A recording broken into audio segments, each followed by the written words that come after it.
Report Qaiser Khan, young star TV news से। Shah Latif town में CTD और दहशतगर्दों के दरमियान मुकाबला। कराची के इलाके शाह लतीफ टाउन में काउंटर टेररिज्म डिपार्टमेंट और दहशतगर्दों के दरमियान मुबैना मुकाबला हुआ, जिसके नतीजे में जख्मी होने वाले चारों दहशतगर्द हलाक हो गए।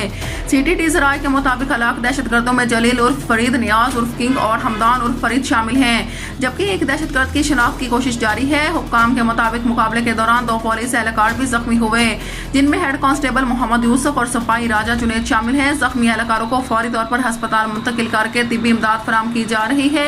सीटीडी हुकाम का कहना है कि जनवरी के अवाइल में 2000 किलो बारूद बरामद करके 3 दहशतगर्दों को गिरफ्तार किया गया था और इन्हीं गिरफ्तार मुलजमान की निशानदेही पर शाह लतीफ टाउन में ऑपरेशन किया गया।